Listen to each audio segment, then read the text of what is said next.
Bonjour et bienvenue sur la chaîne de MentalPod. Je vais faire une série de vidéos pour vous montrer comment facilement créer une petite application avec l'outil Power Apps de Microsoft. Si vous souhaitez faire cette application en même temps que moi, vous pourrez le faire puisque je vais vous mettre en lien le fichier Excel que je vais utiliser et qui va servir de modèle de données pour l'application.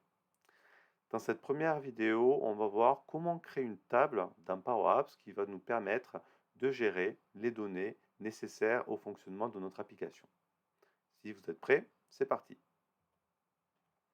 Donc je suis connecté à mon Power Apps au sein de l'environnement que j'ai créé sur ma vidéo précédente qui s'appelle développement et je vais donc pouvoir créer ma première application. Donc ici sur Power Apps. Donc le but de notre application, ça va être de gérer en fait les visites de visiteurs dans plusieurs campus, plusieurs bâtiments au sein de notre entreprise. Donc ici, en l'occurrence, il s'agit d'une école, mais on pourrait faire la même chose pour une entreprise quelle qu'elle soit. Et on peut effectivement créer une application capable de gérer des flux importants de personnes, de visiteurs pour tout type d'entreprise. Donc ce que je vais faire ici, c'est que je vais d'abord commencer par définir mon modèle de données. Et donc pour cela, je vais créer ce qu'on appelle une table. Ça va ressembler beaucoup à une table qu'on pourrait avoir sur un fichier Excel. Et je vais du coup indiquer en fait dans cette table toutes les informations dont je vais avoir besoin dans l'utilisation de mon application. Donc je vais dans l'onglet table. Je vais ensuite créer tout simplement une nouvelle table. Donc ici, je vais sur New Table. Donc moi, j'ai Power Apps en anglais. Je préfère l'avoir en anglais parce que les traductions en français sont parfois un petit peu bancales. Mais si vous l'avez en français, vous devriez retrouver assez facilement les éléments que je vais utiliser, même s'ils sont écrits en anglais. Je vais prendre une table avec des propriétés avancées et je vais commencer par lui donner un nom. Donc, ma table, elle va permettre de gérer des visites. Donc, je vais tout simplement l'appeler visite. Je vais cliquer sur sauvegarder. Vous voyez qu'il y a un nom au pluriel qui est automatiquement généré. Voilà. Donc là, je crée ma table. Et une fois que je l'ai créée, je vais pouvoir ajouter des colonnes et indiquer ce que je veux avoir comme données dans ma table. Donc ici, en fait, qu'est-ce que j'ai? Je vais avoir des codes génériques qui vont être automatiquement créés sur la base du nom de ma table. Donc ça, c'est intéressant.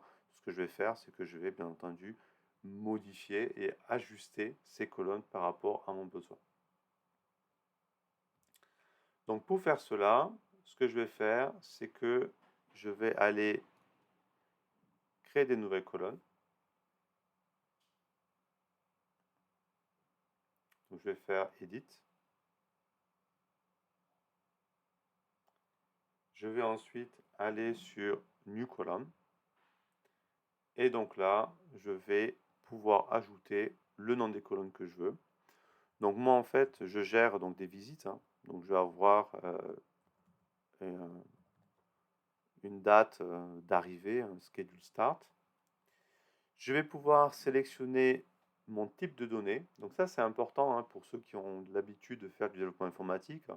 Vous savez que le type de données est très important puisqu'en fait, on ne va pas forcément interagir de la même manière si j'ai des données de type texte, des types de données de type date and time, puisqu'après les formules, tout ce que je vais utiliser va être différent. Donc là, en l'occurrence, on est sur un horaire d'arrivée.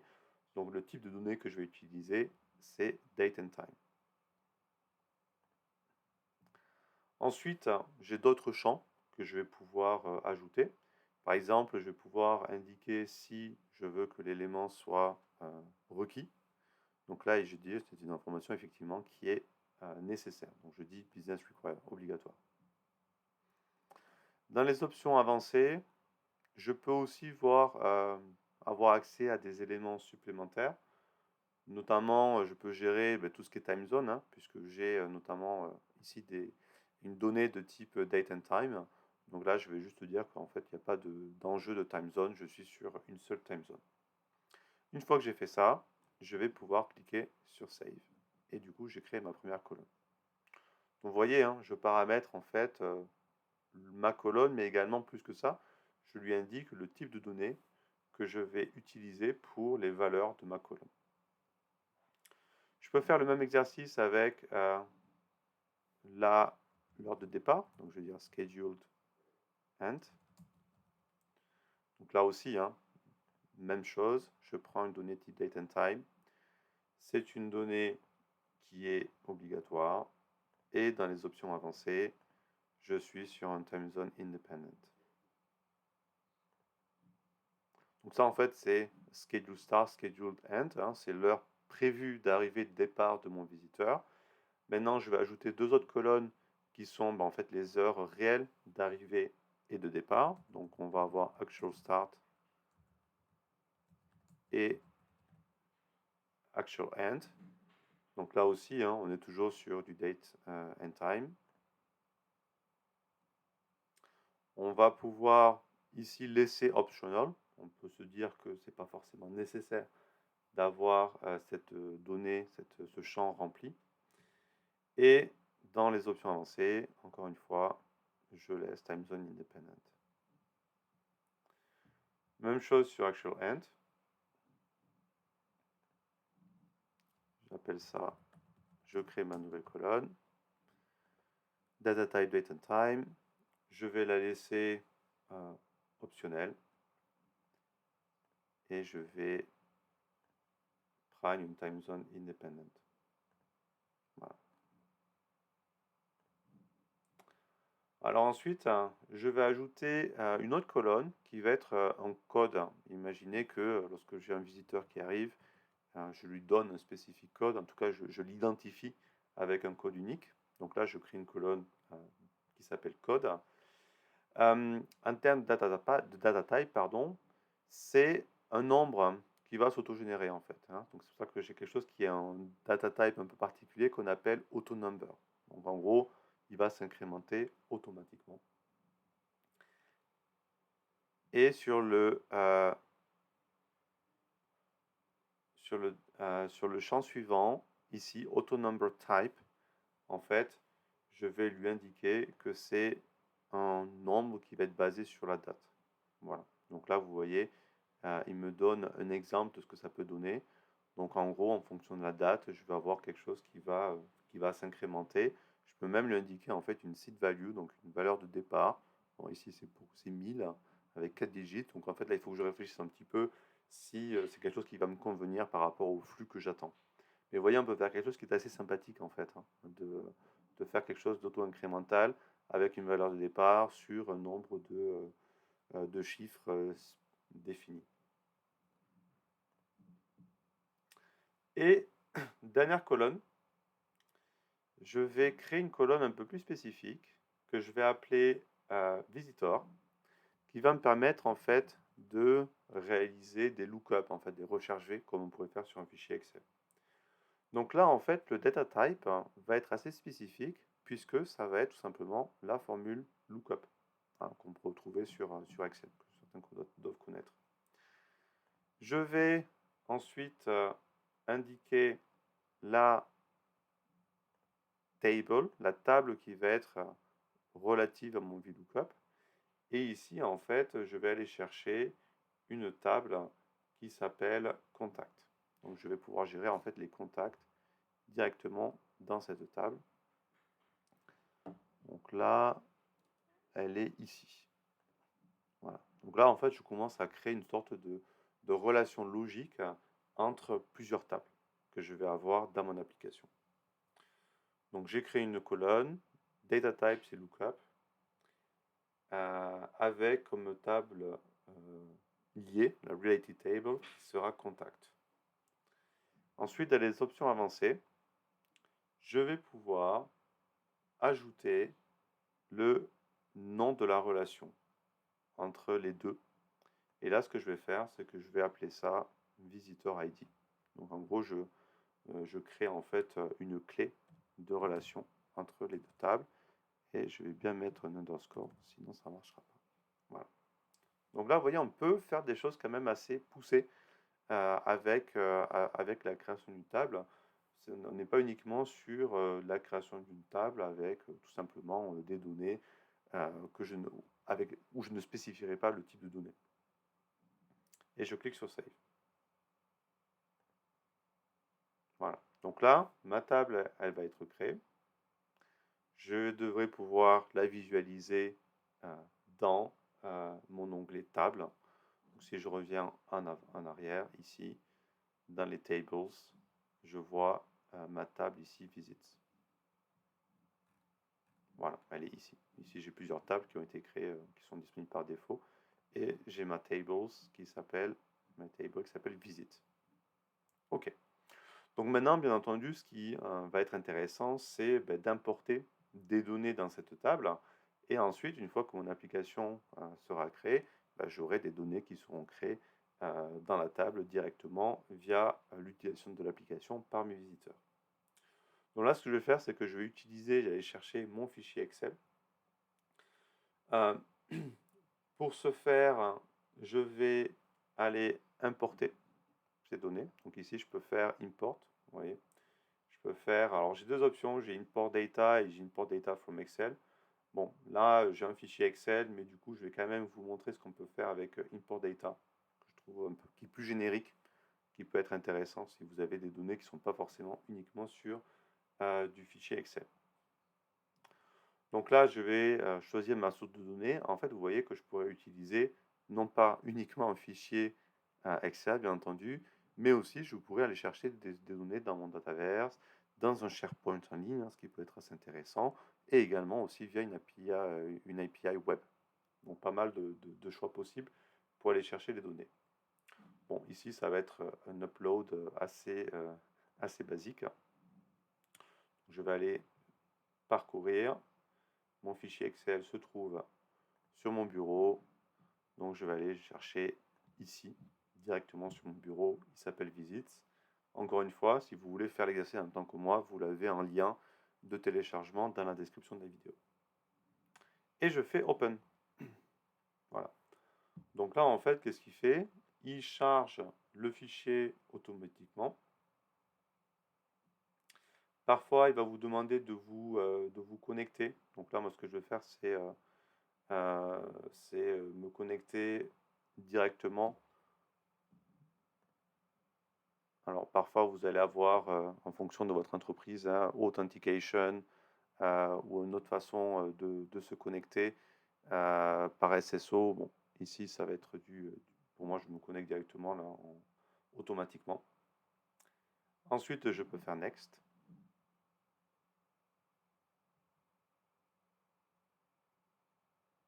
Et maintenant, alors ce qui est très très bien, ce que j'aime beaucoup, c'est qu'en fait il nous permet de prévisualiser nos données. Donc là, moi, j'ai mes données qui sont dans un onglet qui s'appelle Visits, ici. Et donc là, en fait, vous voyez, il me montre les données que j'ai dans mon fichier Excel. Donc de manière pré-remplie dans mon fichier Excel, je retrouve en fait les éléments de mes colonnes, code, le nom du visiteur, schedule start, schedule end, en fait, qui sont les colonnes qu'on a créées ensemble. Maintenant, ce que je peux faire, quand je clique sur Next, voilà, je peux faire des choses supplémentaires. Mais qu'est-ce qui se passe, c'est que j'ai Power Query qui est en train de construire une requête SQL pour transformer les données de mon fichier et les transformer dans le type de données que j'ai indiqué dans ma table, dans mon Dataverse. Donc ça, c'est relativement intéressant parce qu'en fait, il fait ce travail de conversion automatiquement. Donc je fais Next. Je veux lui indiquer que je veux charger mes données sur une table existante. Donc c'est ma fameuse table visite que j'ai créée. Donc ici, je dois l'avoir dans la liste. Bon, tout en bas.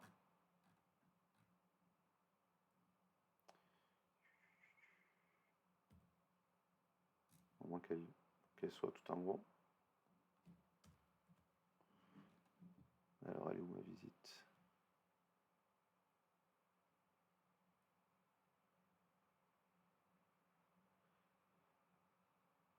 Ah oui, alors effectivement, parfois, elle apparaît il y avait un préfixe qui a été généré automatiquement, donc elle est ici après le préfixe. C'est pour ça que j'ai pas directement, je la trouve pas directement en cherchant sur visite.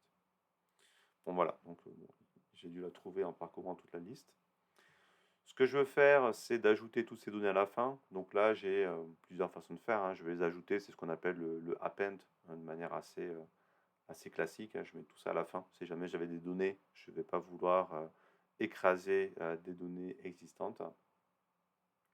Je fais ensuite une vérification du mappage des colonnes.